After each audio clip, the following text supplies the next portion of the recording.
Have you ever thought that when we mention a racing video game, a racing fan probably thinks of something different than a non-racing fan? It may sound strange, but a non-racing fan is more likely to think of Mario Kart or Asphalt Overdrive, which may count as racing games, but they're definitely not driving simulators. Perhaps some who like cars but aren't into motorsport would think about Need for Speed or Forza Horizon, which are driving simulators but they're not sim racing. Now, racing fans would pay attention to a game that is clearly sim racing, like Gran Turismo or Forza Motorsport. The thing is, not all racing video games are the same. Some are more fun and some are more realistic. By reading reviews online for some racing games, I realized that some people misunderstand the more realistic games, thinking that they should be more flexible without understanding that they represent real racing. In this video, I'm going to read you some of these reviews and I warn you, some of them are really ridiculous. Before we begin, I'll make it clear that I'm Greek, so most of the reviews I'm going to read come from online stores in Greece. And now, let's see what people have to say about racing video games. So, we're going to start with my favorite video game series, Gran Turismo. I didn't find any stupid reviews for Gran Turismo 5 or Gran Turismo 6, but I did find some for Gran Turismo Sport and Gran Turismo 7, so if you're a racing fan, get ready to laugh. In the Gran Turismo Sport reviews, user George Platt left a 3-star review in which he said, "Why does this game exist?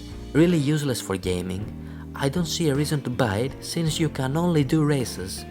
Better buy Need for Speed or Forza Horizon. At least those do have a campaign to spend the time. My opinion." So, George says that since that racing game contains only racing, it's useless for gaming. It's like saying that since the NBA video game contains only basketball, it's useless for gaming. Smartest Need for Speed fan though. Seriously, what did you expect from a Need for Speed fan? I know, what I just said was mean.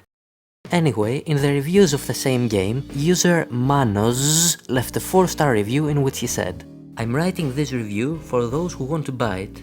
It's a racing game, as you understand, that has a lot of cars and you just race on tracks. In my opinion, it's a very good game, but beware, I found it a little boring because it doesn't have an open world map, it only has tracks. But still, it's just as good. Very nice graphics, sound, but not so good control with a controller. Overall, I recommend it to anyone looking for this kind of game." Well, at least Manos understands that some people actually like this kind of games. But still, why would Gran Turismo have an open world map? Let's move on before I start overanalyzing things. Next, we have 2 reviews about Gran Turismo 7. In the reviews of this particular game, user Akis15043594001 left a 3-star review in which he said, "Not at all realistic speed. In the corners, you go with 120 km per hour and it looks like you're going with 30 km per hour.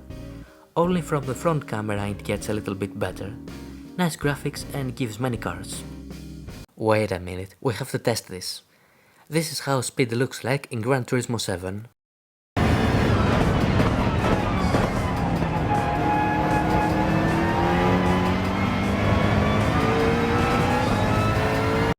And this is how speed looks like in real life.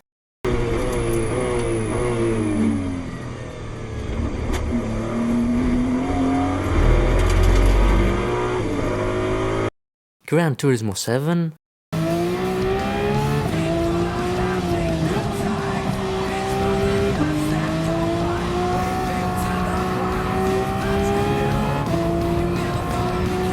Real life.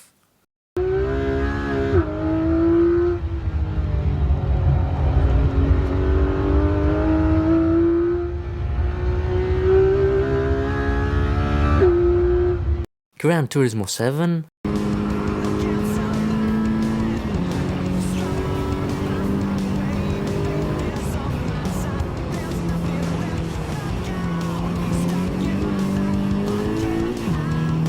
Real life.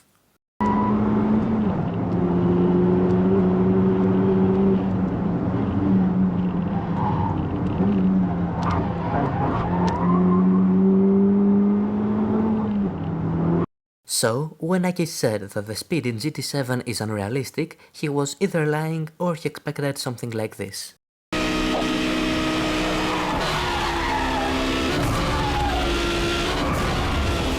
is off-road. Last seen heading into the lodge.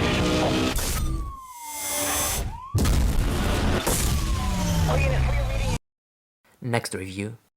We're staying with the Gran Turismo 7 reviews, where we have a similar case. User Veras2013 left a 3-star review in which he said, "Ugly sound and I was expecting a little better speed especially. GTA has better speed." Wait, what? GTA? Are you serious? You could compare Gran Turismo with anything you wanted, and you're comparing it with GTA.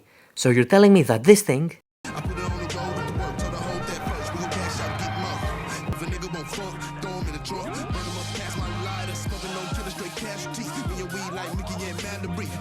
This is just like a scene from one of your action movies. Yeah, except I'm not an offensively one-dimensional terrorist and you're not a jaded ex-cop. is better than this.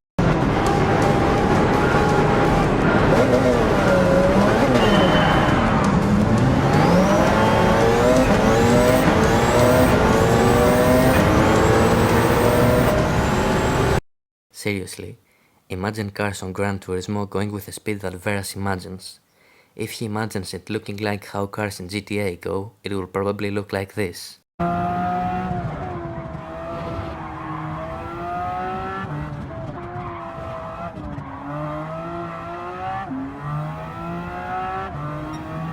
Does this look realistic? I don't think so. But Veras also complained about the sound. He said that the sound is ugly. Well, let's compare the GT7 sounds with sounds of actual cars.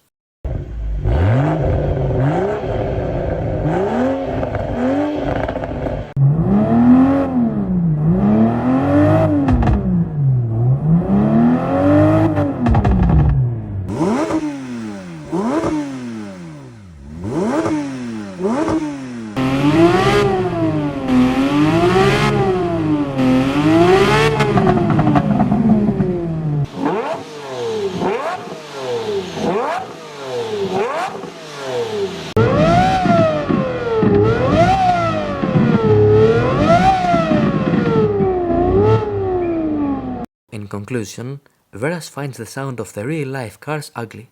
However, the Gran Turismo reviews we've seen so far are nothing compared to the stupid reviews for Dirt Rally. It's a rally game, which means it's very difficult. If you don't know about rally and you generally have no experience with sim racing, I would not recommend you rally games at all. However, it seems that some people didn't know that, so here are some reviews for Dirt Rally. First of all, this user with a Chinese name left a negative review in which they said, "This game is a trash. I play 30 minutes and don't even know how to take a turn. The turtle didn't teach nothing. Don't buy. Worst car game I ever seen, only go forward and backward." That review is probably the perfect example of a gamer that doesn't know about sim racing. In another negative review, user cute baby said, "This is not a racing game, this is a driving game. You cannot race because the tracks are very narrow and the car is easy to lose control. You must drive carefully and the competitive component of this game is try to achieve a good timing while driving carefully, and this is boring and annoying. I really hate this driving game. A total waste of time and money." Yeah, that user probably doesn't even know what rally is. In the next negative review, user MH said, "You have zero control over a vehicle. It will spin out, do barrel rolls, and even randomly lose and gain back again wheels no matter what you do. Co-pilot spitting out random nonsense that doesn't match reality." Well, no. What the co-driver says does make sense, you just don't know what co-drivers say in rallies. Now, in another review, user Jeremy Christ just wrote, "Impossible." Of course he was lying, because if it's impossible, then why do I play rally video games normally? And finally, we have a funny review by the user Wizardy that says, "No tracks, no cars, no fun." Wow, I guess rally cars don't count as cars and a rally game should have tracks. Never mind, Since we've seen some reviews of Dirt Rally, why don't we see 3 reviews of the next game in the series, Dirt Rally 2.0? In the reviews of Dirt Rally 2.0, user ChristosBaltasMSN.com left a 2-star review in which he said, "Very difficult. It requires experienced players with knowledge of the sport, otherwise you are very likely to give up in the first few days. Maybe with a few years of training it can be played." A few years of training? Aren't you exaggerating a little?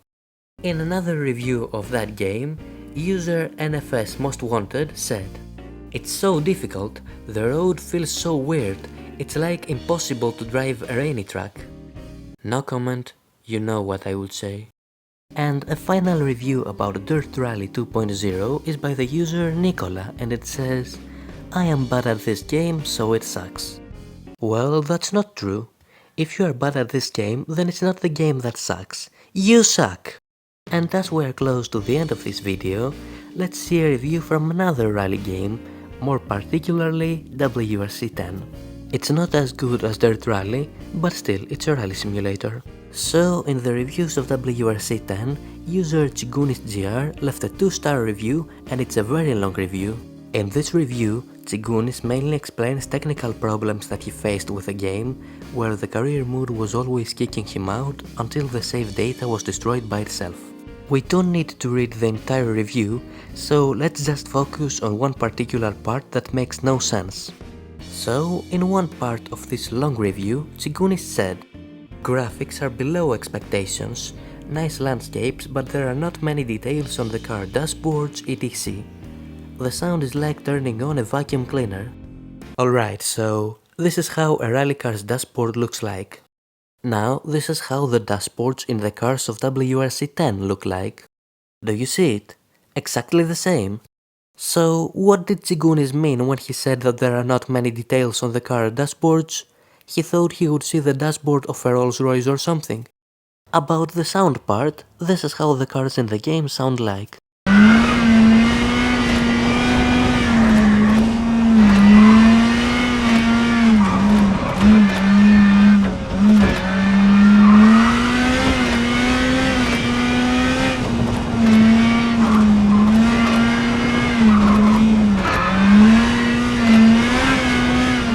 It's true, they sound like vacuum cleaners.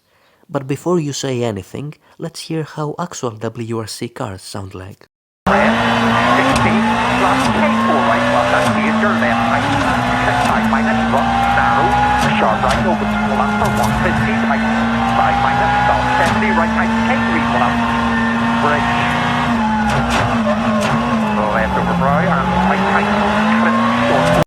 They sound like vacuum cleaners too, right? Which means that they are meant to sound like that in the game. Maybe Chigunis thought that rally cars sound like this.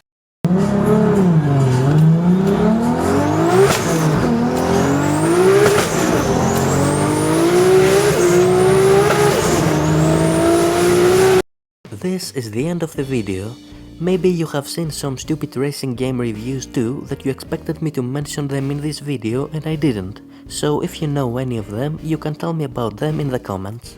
Tell me the game that this review was talking about and in which online store I can find the review, so I can mention it in the next video.